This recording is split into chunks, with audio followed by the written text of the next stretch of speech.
하나님의 말씀 마태복음 15장입니다. 마태복음 15장 1절 말씀부터 봉독하겠습니다. 그때의 바리새인과 서기관들이 예루살렘으로부터 예수께 나와 이르되 당신의 제자들이 어찌하여 장로들의 전통을 범하니까 떡 먹을 때에 손을 씻지 아니하나이다. 대답하여 이르시되 너희는 어찌하여 너희의 전통으로 하나님의 계명을 범하느냐.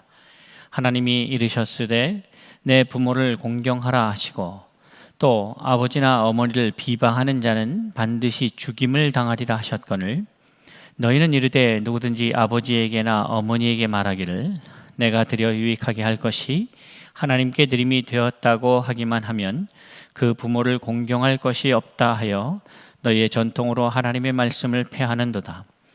외식하는 자들아, 이사야가 너희에 관하여 잘 예언하였도다. 일렀으되 이 백성이 입술로는 나를 공경하되 마음은 내게서 멀도다.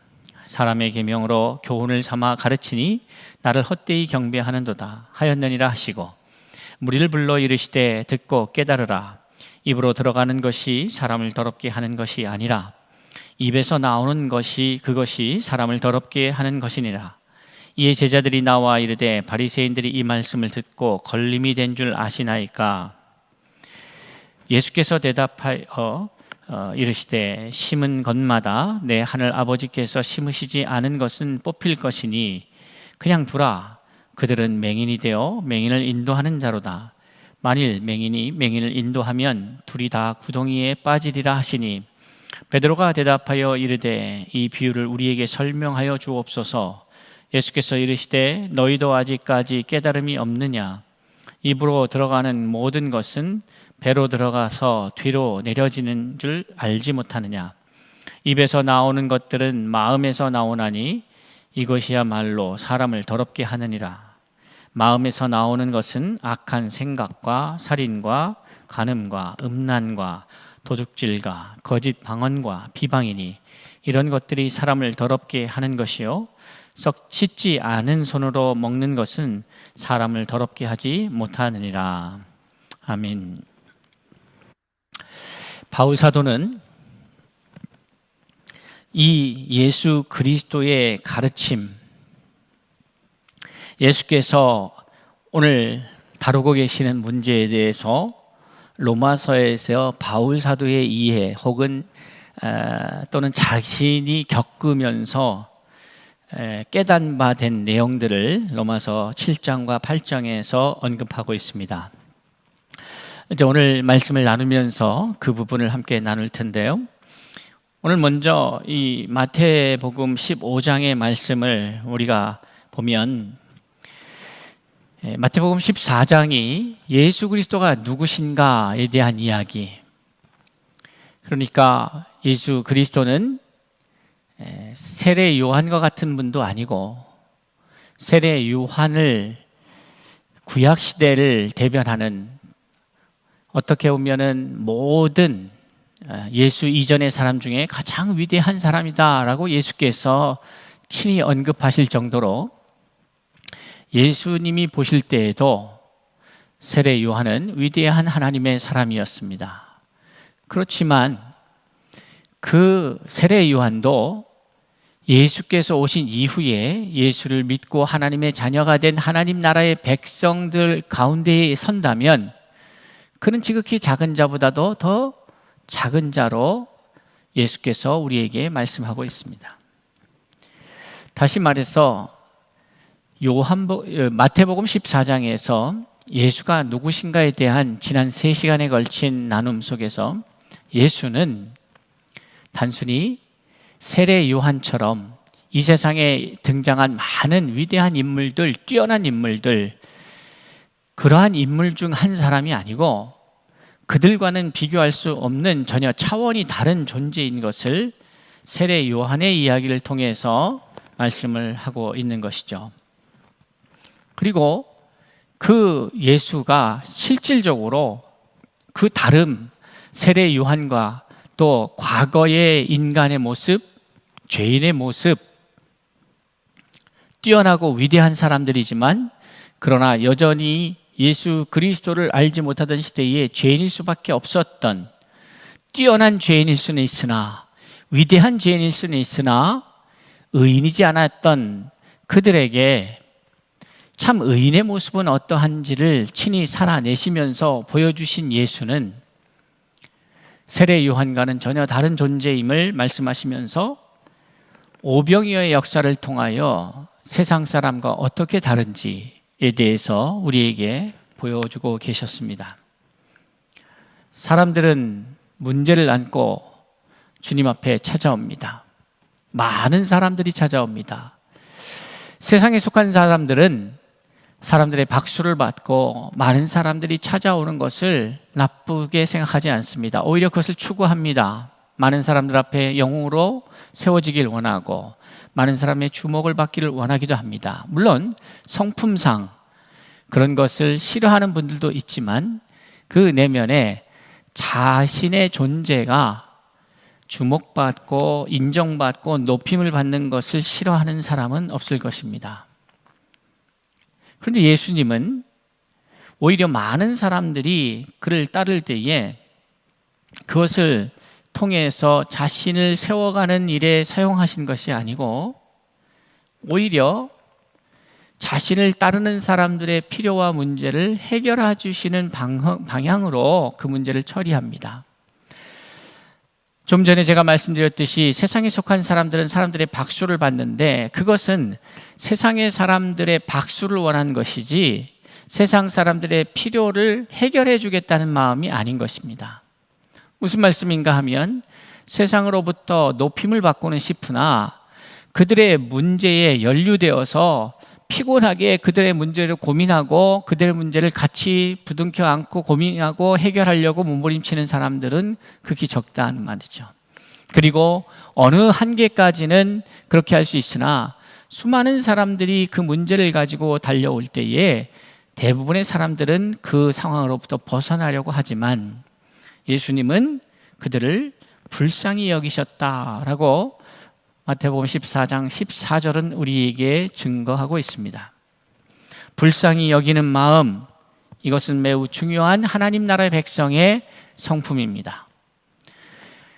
하나님께서 미가서의 말씀을 통해서 하나님의 사람의 모습이 어떠해야 되는지를 명확하게 보여주시죠. 정의를 행하며 정의를 사랑하고 공의를 인자를 사랑하고 정의를 행하고 하나님과 더불어 동행하는 삶, 그것이 하나님께서 보여주신 하나님의 사람의 모습입니다. 그것을 예수님께서는 의와 인과 신이라 이렇게 표현하고 있는 것이죠. 의와 인과 신, 이것은 하나님의 사람의 참 모습입니다. 그러니까 바울이 말한 디모데후서 3장 16절 이하에 말씀한 것처럼 하나님의 말씀, 성경은 하나님의 감동으로 된 것이다 하면서 우리를 교훈하고 책망하고 바르게 하고 유익하기에 교육하기에 유익하니 이는 하나님의 사람으로 온전케 하려 함이라 할 때 그 온전한 하나님의 사람의 모습이 어떤 사람이냐? 바로 의의 사람, 인의 사람, 신의 사람입니다. 공의로워야 하고 정의를 사랑해야 하고 그 정의대로 그 믿는 바대로 행하는 사람, 그리고 남을 긍휼히 여길 줄 아는 사람, 하나님과 믿음으로 동행하는 사람, 그것이 하나님의 사람의 모습인데 바로 예수 그리스도께서 자신의 삶을 통하여서 우리에게 보여주신 모습입니다. 그리고 나서 물 위를 걸으시면서 예수는 자연을 다스리는 사람이다. 예수가 자연을 다스렸다는 것은 인류의 역사상 예수밖에는 그런 자가 없다라고 하는 것을 자랑하기 위해서가 아니라 하나님의 아들, 딸들, 하나님의 사람들은 자연을 다스릴 권세를 갖고 있다. 다시 말해서 창세기 1장에서 인간을 만드시면서 그 인간을 향해 갖고 계셨던 하나님의 계획, 그리고 그 계획에 근거하여서 창조된 인간의 그 기능 속에는, 그 능력과 권세 속에는 이러한 것들이 다 장착되어 있다라고 하는 것, 그 권세로 부여되어 있다라고 하는 것을 인간의 모습으로 오신 예수께서는 친히 우리에게 보여주신 것이죠. 그러니까 기존의 구약의 율법에 속하여서 율법에 의해서 만들어지고 율법의 틀 안에 갇혀 있는 사람들의 가장 위대한 사람, 율법이 만들어낸 가장 위대한 사람은 세례 요한인데, 예수에 의해서 생산된, 예수를 통하여 만들어진 하나님 나라의 백성 중에는 지극히 그곳에서 작은 자도 그 율법의 결과물로 나온 율법의 틀 안에서 벗어날 수 없는 세례 요한보다도 더 위대함을 친히 말씀하여 주시고 당신의 삶을 통하여 증거하고 계시는 것이죠. 그런 사건들이 이제 지나가고 오늘 15장의 말씀을 들어서 어떻게 보면 이런 흐름 속에, 이러한 이야기가 흐름 속에서 진행되는데 그 흐름과는 약간 결이 다른 이야기가 나오는 것 같습니다. 그런데 이 15장이 왜 이 언급을 하고 있느냐를 보면 결국 세상에 속한, 구약에 속한 사람, 하나님을 알고는 있으나 하나님을 율법 안에서 이해하고 그 율법에 갇혀서 그 율법에 머무는 사람, 그러한 사람과 율법을 완성하여서 그 율법 안에 갇힌 것이 아니라 이제 그 율법을 통하여 하나님 앞에 온전한 사람으로 거듭난 존재인 예수라고 하는 그러한 우리에게 보여지는 하나님 나라의 사람, 하나님의 자녀의 모습을 보여주시면서 그것이 어떻게 가능한가, 어떠한 지점에서 이 사건이 우리에게 이해되어야 하는가를 말씀하고 있습니다. 무슨 말씀인가 하면 바로 예수와 같이 구약의 시대를 종식하고 새로운 시대를 열어가면서 생명을 부여받은 자가 어떻게, 어떤 과정 속에서 이 상황을 마주할 수 있는지 그것을 말씀하고 있는데, 오늘 15장에서 꺼내고 있는 이야기는 바로 마음의 문제입니다. 방금 읽어드린 말씀처럼 예루살렘으로부터 바리새인과 서기관들이, 성경학자들이 찾아와서 예수께 묻는 것이죠. 당신의 제자들은 어찌하여 장로들의 전통을 범하니까? 여러분, 장로들의 전통을 범하면 문제가 됩니까? 이렇게도 물을 수 있는 것이죠. 장로들의 전통을 범하는 게 죄입니까? 그런데 이 사람들은 지금 하나님의 말씀보다도 자신들의 전통을 더 앞세우고 있습니다. 오늘날 교회가 하나님의 말씀을 한마디로 요약하면 뭐겠어요? 하나님 사랑, 이웃 사랑 아니겠습니까? 그런데 하나님 사랑, 이웃 사랑보다도 더 우선되는 게 뭐냐면 교회에서는 이렇게 해야 된다, 교회에서는 어찌해야 된다, 이러한, 물론 그것이 어린아이에게 참 하나님의 말씀을 가르치면서 어린아이를 교육하면서 때로는 잠시 필요한 조치일 수 있으나, 그러나 언제까지나 그 속에 갇혀서 살아갈 수는 없는 것이죠. 그럼에도 불구하고 우리는 그 안에 갇혀서 진정한 하나님의 말씀을 이해하기보다는 그 안에 갇힌다고 하는 것은 종교인이 된다는 것입니다. 아주 바르고 착하고 아주 훌륭한 종교인이 되어서 믿음의 삶을 살아가는 것처럼 보이나 그들의 실상은 어떻게, 그들의 실상에 대해서 어떻게 성경은 평가하고 있는가? 예수님께서는 이사야의 말씀을 인용하여서 이렇게 말씀합니다. 8절에 보니까 이 백성이 입술로는 나를 공경하되 마음은 내게서 멀도다. 사람의 계명으로 교훈을 삼아 가르치니 나를 헛되이 경배하도다. 다시 말해서 한마디로 말하면 이러한 그동안의 전통과 관습에 갇혀서, 종교적 행위에 갇혀서 본래의 하나님을 향한 마음, 하나님과의 관계를 잃어버린 사람들을 향하여 일관하고 있는 성경의 평가는 바로 입술로는 나를 공경하되 마음은 내게서 멀도다 라고 하는 것입니다. 여러분, 세례 요한과 예수가 있습니다. 이 두 인격체는 전혀 다른 차원의 존재입니다. 하나는 아무리 훌륭한 선지자라고 해도 죽음의 권세 아래에 있는 자고, 한 분은 죽음을 이기신 분이시다 이 말이죠. 죽음을 이길 수 있는 존재와 죽음 아래에 있는 존재는 전혀 차원이 다른 겁니다. 왜 이런 일이 벌어졌는가? 마음으로 하나님 앞에 멀어졌기 때문에 가능한 것이죠. 입술로는, 행위로는 하나님을 믿는 것처럼, 하나님을 내가 경배하는 것처럼 하고 있으나 자세히 들여다보니까 사람의 계명으로 교훈을 삼아서 가르쳤다. 그것은 결국 나를 헛되이 경배하게 한 것이다 라고 하나님께서는 이사야서의 말씀을 통하여 우리에게 들려주고 계시는 것이죠. 그러면서 예수님께서 자, 사람을 더럽게 하는 것이 무엇이냐, 이제 이 문제가 왜 중요하냐면, 하나님의 나라는 더러운 사람이 갈 수 있는 게 아니지 않습니까? 하나님의 나라는 거룩한 자가 가는 것이고 깨끗한 자가 가는 것이에요. 하나님 앞에 드려지는 제물은 흠이 없어야 하는 것이에요. 거룩하게 흠이 없게 보존되기를, 우리의 영과 혼과 육이 그리스도의 날이 이를 때에 우리의 혼과 영과 육이 거룩하고 흠이 없게 보존되기를 원하시는 것이 아버지의 마음이지 않겠습니까? 그런데 그것이 어떻게 가능하느냐 이 말이에요. 그것은 우리의 노력으로 되는 것이 아닙니다. 우리의 행위로 또한 인정받을 수 있는 것도 아니죠. 물론 행위는 우리의 생각의 열매로 나타나는 것이지만, 행위와 마음이, 생각이 일치되지 않고 따로 놀 수도 있다는 것을 보여주고 있는 것이죠.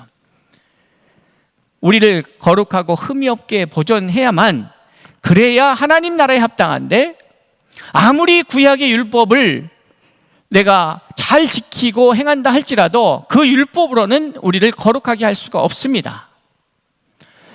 우리를 거룩하게 할 수 있는 것은 진리인데, 요한복음 17장 17절에서 진리로 저희를 거룩하게 하옵소서, 아버지의 말씀은 진리이다. 그 진리는 바로 아버지의 말씀이에요. 그러니까 말씀이 저희를 거룩하게 한다. 말씀이 육신이 되어 온 분이 예수고, 예수께서는 친히 당신을 가르쳐서 내가 곧 길이요 진리요 생명이라고 말씀하셨습니다. 곧 우리를 거룩하게 하는 건 아버지의 말씀이요 진리요 예수 그리스도이신데, 그 예수 그리스도, 그분은 과거의 율법의 틀 안에서 갇혀있는 존재들로 인하여서 그 율법이 만들어낼 수 있는 그러한 사람, 생명체가 아니라 오직 하나님의 말씀에 의해서 만들어질 수 있는, 그럼 말씀과 율법이 뭐가 다르냐 이 말이죠. 네, 말씀과 율법이 뭐가 다를까요? 생명이 있는 것과 생명이 없는 것의 차이가 될 수도 있는데, 여러분 분명한 것은 예수님께서는 성경은 율법이 완성되어지지 않은, 율법으로는 온전해질 수 없다라고 인정합니다. 그리고 새로운 계명을 우리에게 주시며, 완전한 새로운 계명이 무엇이냐? 바로 하나님 사랑과 이웃 사랑이라고 말씀하고 있는 것이죠. 그런데 그것은, 그 사랑이라고 하는 것은 여러분 행위로, 열매로 보여질 수도, 나타날 수도 있으나 그것은 그 마음의 상태입니다. 그러니까 과거에 이스라엘 백성들은 입술로는 나를 공경하되 마음으로는 내게서 멀도다, 이렇게 말하고 있는 의미가 무엇일까 생각해 봐야 합니다. 다시 말해서 그 마음을 새롭게 하기 전에는, 구약의 틀 안에 갇혀 있던, 아무리 여기서 위대한 사람이 나와도 세례요한을 넘을 수 없는 그 한계의 그 율법의 결과물들, 그것으로는 극복될 수 없는 이 사망의 문제, 이것이 마음을 새롭게 하여 변화를 받기 전에는 도저히 방법이 없는데, 그 마음의 문제가 변해야 되는데, 바울이 말한 것처럼 마음을 변하여 새롭게 되어 마음을 새롭게 하여라, 하나님의 뜻이 무엇인지 분별하라고 우리에게 권면하지 않겠습니까? 마음이 새로워져야 되는데, 그 마음의 영역을 오늘 예수님께서 다루고 계시는 거죠. 그러니까 14장에서 구약의 틀 안에 갇힌 존재와 그것을 넘어서서 온전한 하나님 말씀 가운데에서 새로운 생명을 얻은 자의 차이를 말씀하시고, 이것이 어떻게 가능해지느냐? 그 시작은 마음이 새롭게 되는 것이다 하는 거예요. 이 왜 마음이 새롭게 되느냐? 그 마음에서, 그러니까 이 논쟁은 어떻게 보면은 서기관들과 바리새인들이 그 장로들의 전통을 들고 나오면서 예수를 공격하기 위한 그러한 시비, 그 시비가 시작됨으로 이 이야기가 시작되는 거 아니겠습니까? 그러한 시비 속에서 예수께서는 분명하게 사람의 마음의 문제를 어떻게 다뤄야 하는지에 대한 방향을 우리에게 들려주고 계시는데, 이 마음이 완전히 새로워져야 되는데 왜 그런가? 그것은 그 마음이, 죄인의 마음은 그 마음 가운데에 19절에서 언급하고 있는 마음에서 나오는 것은 악한 생각과 살인과 간음과 음란과 도둑질과 거짓 증언과 비방이다. 이런 것들이 사람을 더럽게 한다라고 말씀하고 있습니다. 그러니까 사람 마음 안에서 이런 게 나오니까 결국 이러한 사람은 어떤 사람이냐? 죄인인 사람인 거예요. 우리에게 이러한 마음이 있다는 것은 우리가 죄인인 것이죠. 자, 이 부분을 바울은 로마서 7장에서 이렇게 고민을 털어놓습니다. 7장 18절의 말씀을 보니까 이하에 내 속 곧 내 육신에 선한 것이 거하지 아니하는 줄을 아노니 원함은 내게 있으나 선을 행하는 것은 없노라. 내가 원하는 바 선은 행하지 아니하고 도리어 원하지 아니하는 바 악을 행하는도다. 그러므로 내가 한 법을 깨달았노니 곧 선을 행하기 원하는 나에게 악이 함께 있는 것이로다. 내 속사람으로는 하나님의 법을 즐거워하되 내 지체 속에서 한 다른 법이 내 마음의 법과 싸워 내 지체 속에 있는 죄의 법으로 나를 사로잡는 것을 보는도다. 이 로마서를 쓸 때의 바울은 이제 막 예수를 믿고 구원함을 얻어서 은혜를 받았던 그 상태, 그 지점이 아니고, 그 시점이 아니고, 이미 수많은 경험과 사역 속에서 어떻게 보면은 그 예수 그리스도의 도의 말씀을 깊이 깨닫고 더 깨닫고 어느 정도 수준에 이른 그러한 상태에 있는 구도자의 모습이지 않겠습니까? 그러한 바울이 이 고백을 하는 것이죠. 그러니까 이것은 애초에 구원받기 이전에 우리의 상태하고는 좀 다른 측면은 있습니다. 그러나 여전히 구원을 받고 나서도 자기 안에 이 갈등이 있는데 내 안에 마음이 있고 또 다른 마음이 있다는 거예요. 또 다른 생각들이 존재한다는 것이죠. 그래서 그것이 끊임없이 나를 괴롭힌다는 거예요. 예수께서는 바로 그러한 마음의 문제를 너희가 해결하지 않으면 참 하나님 나라의 백성이 될 수가 없다. 그리고 바울은 이제 그것을 해결하고 나아가는 데 있어서, 자라감에 있어서 여전히 계속해서 끊임없이 우리의 마음을 공격하고 있는 사단의 그 공격을, 그 현실 속에서 자기가 얼마나 괴로워하고 싸우고 있는지를 로마서 7장과 8장에서 우리에게 언급하고 있는 것이죠. 그러면서 도저히 나의 힘으로는 이 내 안에서 치러지고 있는 이 끊임없는 영적 전쟁에서 승리를 일궈내기가 어렵다. 그러니 이를 어쩌면 좋은가라고 고백하는 것이죠. 거기에 이제 8장으로 넘어가면서 오라 나는 곤고한 자로다. 누가 나를 이 사망에서 건져낼까라고 하는 그런 한탄 속에서 거할 때에 그가 깨닫게 되는 것은 생명의 성령의 법이 죄와 사망의 법에서 나를 해방하였다, 구원하였다라고 고백하는 것입니다. 그러면서 이제 좀 더 자세히 그 싸움이 어떠한 형태로 우리에게 나타나고 있는지를 설명하고 있습니다. 바로 생각이죠. 로마서 8장 5절 이하에 육신을 따르는 자는 육신의 일을, 영을 따르는 자는 영의 일을 생각하나니 육신의 생각은 사망이요 영의 생각은 평안과 생명이라, 생명과 평안이라, 이렇게 말씀하고 있어요. 그러니까 우리가 어떠한 생각으로 우리의 마음을 채워가느냐, 이 문제가 매우 중요한 것입니다.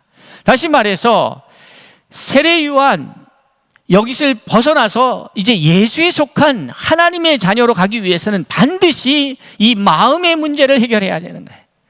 이것이 해결되지 않으면 우리는 끊임없이 이 문제 때문에 계속해서 반복적으로 집을 치우면 다시 더럽히고, 집을 치우면 다시 더럽히는 돼지의 모습과 같이 그저 계속 우리는 자범죄를 회개하는데 급급해서 회개하고 또 죄짓고 회개하고 또 죄짓고, 이렇게 되면 어떤 문제가 생기느냐, 더 신앙이 자라가질 않는 거죠. 이 문제를 해결해야 되는 것이에요. 그러니까 저와 여러분을 더럽히는 것은 우리의 장로의 전통을 범하면서 손을 씻지 않고, 그러니까 우리의 단순히 행위의 문제를 넘어서서 이 행위를 유발하는 근본적인 문제를 해결해야 한다. 그것은 바로 우리의 마음의 문제이다. 너의 마음에서 나오는 것이 악한 생각과 살인과 간음과 음란과 도둑질과 거짓 증거와 비방이다. 이런 것을 해결하기 위해서는 너희 안에 생각이 새로워져야 된다. 마음을 새롭게 하여 변화를 받아 하나님의 선하시고 기뻐하시고 온전한 뜻이 무엇인지 분별해야 되는데, 이 마음이 새롭게 되기 위해서 그 구체적으로 어떤 방식으로 어떤 과정으로 새롭게 되는가 보니까, 먼저 우리는 육의 생각을 버려야 된다는 것입니다. 육의 생각을 버리고 영의 생각을 해야 된다는 것이죠. 영의 생각은 생명과 평안이다 라고 말씀하고 있는 거예요. 사랑하는 성도 여러분, 우리는 수많은 사건과 또 수많은 상황 속에 직면하게 됩니다. 그리고 끊임없이 우리는 이 생존의 문제를 놓고 고민하면서 살아갑니다. 우리가 보내고 있는 수많은 시간들은 이것과 연관이 되어 있습니다. 무엇과 연관이냐 하면 바로 생존입니다. 생명을 유지하고 보존하기 위해서 우리는 일도 하고 생활도 하고 또 운동도 하고, 그러니까 많은 부분을 생존을 위해서 시간을 할애하고 있다는 거예요. 그런데 너무 놀라운 사실은 성경의 진단은 뭐냐면, 너희들이 보내는 그 수많은 시간이 생존을 위한 것인데 그것이 너희들을 살게 할 수 없다라고 말하는 것이죠. 너무나도 단언하면서 어떻게 보면 현지 일상에서 몸부림치면서 어떻게든 살아보려고 애쓰는 우리에게 절망적인 이야기이기도 합니다. 그러나 그것은 절망적인 것이 아니라 살아가는 길입니다. 살려고 몸부림치는데 죽을 일만 하고 있는 거예요. 살려고 몸부림치는데 수영을 못하는, 그런데 물에 빠져서 허덕이는 사람이 막 허우적대는 것은 살려고 허우적대는 겁니다. 그런데 오히려 그 허우적댐이 자신의 생명을 단축하게 됩니다. 힘이 빠지고 결국에는 물에 가라앉게 되는 것이죠. 오히려 힘을 빼고 내가 완전히 나를 물에 맡기고 힘을 빼면 물에 뜨죠. 근데 나의 허우적댐이, 살려고 하는 허우적댐이 결국 나를 죽이는 것처럼, 하나님 앞에 맡기면 사는데 내가 살겠다고 허우적대다 보니까 결국은 죽게 되는 거예요. 그러니까 육의 생각이라고 하는 것, 내가 생존하기 위해서 이 땅에서 하는 모든 행위들, 생각들이 결국 나를 죽이는 거예요. 그것은 사망이기 때문에 그렇습니다. 그러나 영의 생각은 하나님 앞에 나를 내어놓고 내 몸이, 내 삶이 주의 것이오니 주의 뜻대로 행하시옵소서. 그럼 주님이 나를 들어서 높이기도 하시고 때로는 낮추기도 하십니다. 때로는 성공케도 하시고 때로는 실패케도 하시고 때로는 승리케도 하시고 때로는 패배케도 하십니다. 그러나 분명한 것은 하나님 앞에 맡긴 삶이 과정 속에서 성공과 실패가 있을 수 있고 부유함과 가난함도 있을 수 있고 건강함과 나약함도 있을 수 있으나 분명한 것은 영의 생각의 결과는 평안과 생명이라, 생명과 평안이라 이 말이에요. 그러나 우리 눈에 보일 때에 아무리 성공하는 것 같고 잘 나가는 것 같고 승승장구하는 것 같아도 육의 생각은 결과가 뭐냐? 사망이다. 자, 여러분, 우리의 마음을 어떻게 관리하느냐, 그것에 따라서 우리가 세례 요한의 뛰어나고 위대하지만 세례 요한의 갇힌, 세례 요한 밖에는 더 이상 그것을 넘어설 수 없는 존재로, 그러나 여전히 그것은 하나님의 나라에서 지극히 작은 자보다도 작은, 그러니까 그 이야기는 그래도 작더라도 하나님의 나라에 들어갔잖아요, 뭐 이걸 논하려는 게 아니라 그것은 우리가 가야 할 길이 아니라는 거죠. 우리가 가야 할 길은 종의 삶이 아니라 자녀의 삶이다. 율법을 지키려고 몸부림치면서 어떻게 하든지 내가 살아보려고 하는 그 몸부림이 아니고 예수 그리스도를 믿음으로 말미암아 구원받은 자녀답게 성령의 인도하심을 받는 자가 되어야 된다는 것입니다. 여러분, 하나님을 믿는다는 것, 하나님의 자녀가 된다는 것은 내 확신으로 되는 것이 아닙니다. 우리가 지난주에 주일 말씀을 통해서 말씀을 배운 것처럼 하나님의 사람은 하나님이 인정해야 되는 것이죠. 예수께서 마태복음 3장에서 세례 요한에게 세례를 받으시고 물로부터 올라오실 때에 하늘에서 소리 있어, 이는 내 사랑하는 자요 기뻐하는 자라, 사랑하는 아들이다, 기뻐하는 사람이다, 내 사람이다, 이렇게 하나님이 인정하신 것처럼 바울 사도는 에베소서 1장 13절에서 그 구원의 과정을 이렇게 우리에게 설명합니다. 진리의 말씀을 듣고 곧 구원의 복음을 믿어 성령의 인치심을 받는다, 이렇게 표현해요. 3단계죠. 진리의 말씀을 들어야 합니다. 그리고 그 말씀을, 구원의 복음을 믿어야 합니다. 그러면 어떤 일이 벌어지는가? 성령께서 이는 나의 아들이다, 딸이다, 자녀다, 꽝꽝 두들기시는 거죠. 인치시는 거예요. 오늘 저는 하나님의 사람의 마음은 진리로 거룩한 상태가 되어야 되는데, 하나님의 말씀이 내게 채워질 때에 내 마음이 생존을 위해서 막 갇힌 수단과 방법을 다 가리지 않고 몸부림치며 별의별 생각들을 다 하고 그 안에서 생존을 위해서 살다 보니까 이 안에서 나오는 것들이 추악한 생각들이 다 나오는 거죠. 그러나 그렇게 해서 되는 것이 아니다. 사랑하는 성도 여러분, 우리 마음에 있는 것은 추악한 것이죠. 이것을 이겨내기 위해서는 새로운 마음을 부어주셔야 합니다. 성령을 부어주셔야 해요. 하나님의 말씀으로 채워주셔야 해요. 그러니까 이 마음이 이제는 하나님의 말씀으로 채워지면 어떠한 일이 벌어지느냐? 율법을 넘어서 하나님과의 관계가 온전하게 회복된다는 것이에요. 그리하여서 세례 요한을 넘어서 예수에 속한 자로, 예수와 하나 된 자로, 하나님의 아들과 딸들로 새로워져야 우리에게 생명이 있는 것이고, 그 이후에 그러한 사람들이 어떻게 살아갈 수 있는지를, 그리고 그러한 사람들에게 어떠한 역사가 일어나는지를 마태는 우리에게 증거하게 됩니다.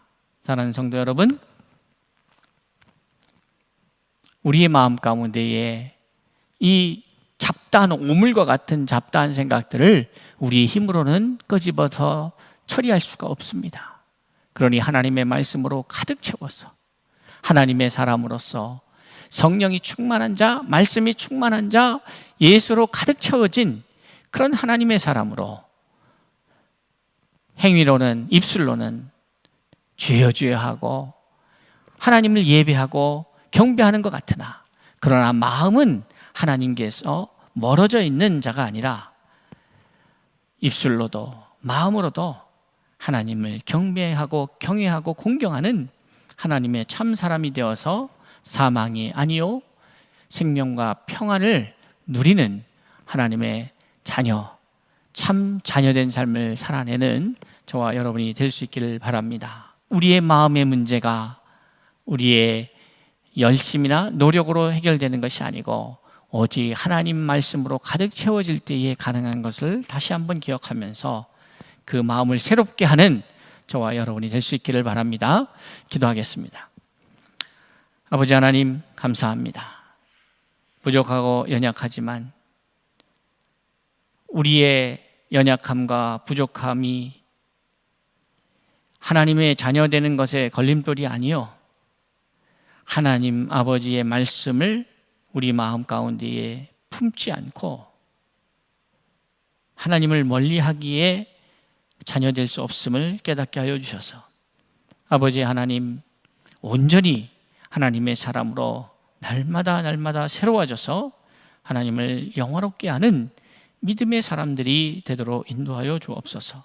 우리 서울중심교회 성도들 한 분 한 분이 이제 영적 성장을 이루게 하여 주시고, 저지나 먹고 단단한 식물을 먹지 못하는 자가 아니라 의의 말씀을 경험하여 단단한 하나님의 말씀을, 식물을 먹을 수 있는 믿음의 사람으로 자라서 이제는 나 한 명, 나의 생존의 문제로 헉헉거리며 살아가는 인생이 아니라 이제는 마음껏 건강한 모습으로 아버지의 뜻을 이루어가는 그런 능력자로서, 용사로서 날마다 세워져가는 서울중심교회 코딤교회 성도들 되게 하여 주시옵소서.